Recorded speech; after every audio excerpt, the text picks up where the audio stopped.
Vamos agora estudar um pouco o CSS que permite essa construção aqui.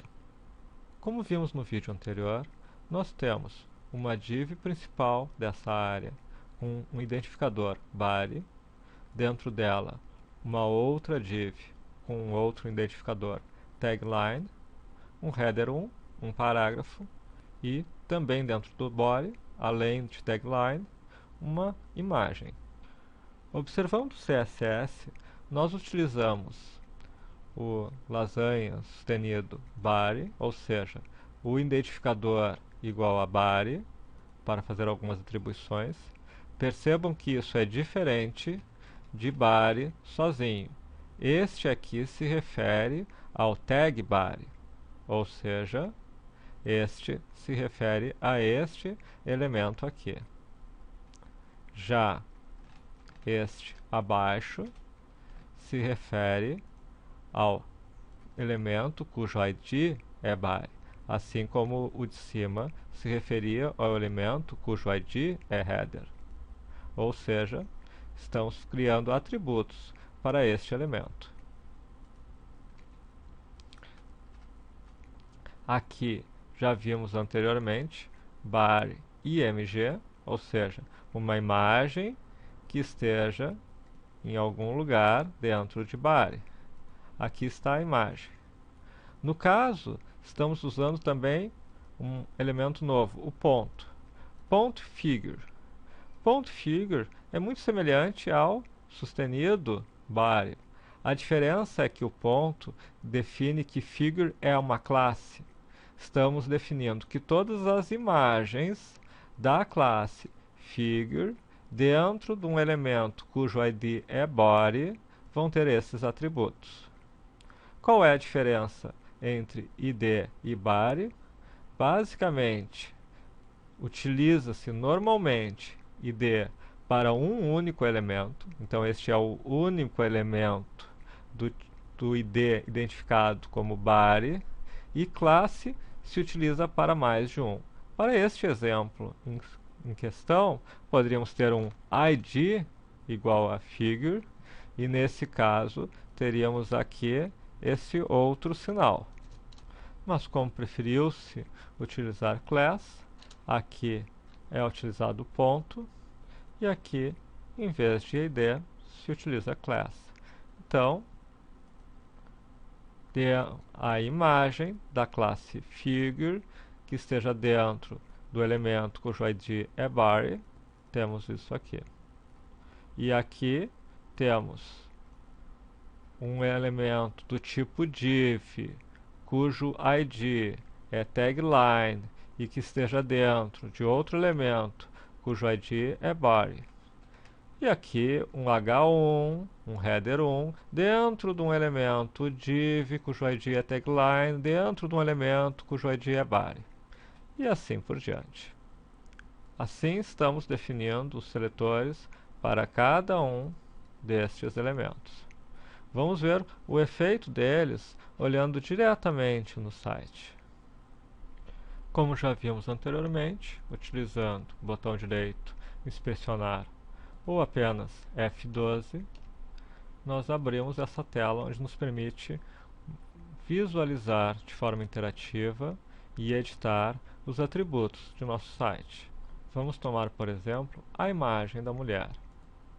Inspecionar, temos ela aqui, e temos aqui o CSS. Alguns aspectos interessantes.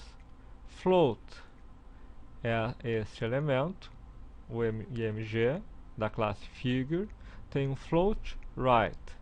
Ele flutua para a direita. Vamos desabilitar também esse outro elemento, esse div tagline, onde yoga e for better health estão dentro. Vamos desabilitar o left. O que nós temos aqui? Após esse texto, temos a imagem da mulher. Como nós conseguimos que a imagem da mulher ficasse à direita e o texto à esquerda? Basicamente utilizando esse recurso float. Se nós tivéssemos, por exemplo, que este elemento tivesse o float right, ele estaria flutuando no lado direito com a imagem da mulher à esquerda. Vamos voltar à situação original. Muito bem. Além do float, que faz com que qualquer elemento ou imagem fique no lado esquerdo ou no lado direito, nós temos aqui também a margem. O que é a margem? Vamos desabilitá-la. O que aconteceu? Observa quando nós colocamos o mouse por cima do div ID tagline. Vamos voltar a ter a margem. Pode-se perceber uma cor laranja aqui. Quando temos sem margem, não temos essa cor laranja. Essa cor laranja, ele está indicando a margem daquele elemento. Aqui, no próprio estilo, dentro da estrutura do Chrome, ele já mostra bastante claro como se estrutura todo um conjunto de elementos. Nós temos o nosso elemento em si e nós temos uma margem, que agora é 0, porque nós não definimos, que envolve todo o elemento. Temos alguns outros elementos, border, padding, que veremos depois. Nós podemos também inspecionar a imagem, que também tem uma margem. Observem. E se nós tirarmos essa margem, nós temos também uma mudança no posicionamento da imagem. Então, float, que permite que um elemento fique no lado esquerdo ou no lado direito, e a margem, que permite que nós controlemos melhor o espaço entre um elemento e outro, são dois aspectos importantes para esse posicionamento. Temos também o font size. No momento que nós retiramos o font size, nós temos, obviamente, que os textos ficam em tamanho bastante reduzido. A cor nós já vimos anteriormente.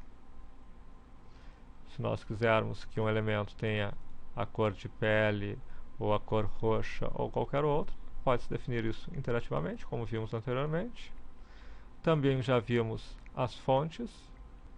O line height nos dá um distanciamento entre os elementos. Observa que no momento que tiramos esse line height, a distância entre eles também reduz. Nós temos o padding, que eu disse que iria comentar.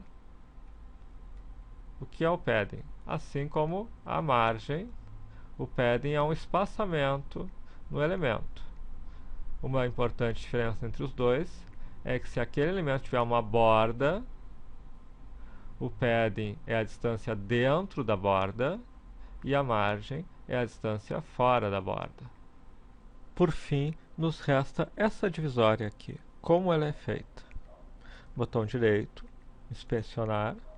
Temos aqui background. Background é outra forma que nós temos de exibir uma imagem. Exibir uma imagem como fundo do elemento. No caso, especificamente deste H1, nós temos uma imagem de fundo. Que imagem é essa? Vamos observá-la primeiro, embora ele já mostre aqui, mas vamos mostrar no próprio site.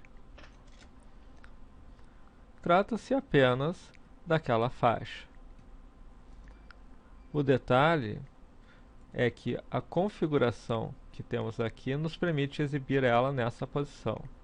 Nós dizemos que o fundo é uma imagem que não se repete, centralizada na horizontal e posicionada bottom, abaixo, na vertical. Se nós trocássemos, por exemplo, para top, a imagem passaria a aparecer aqui em cima.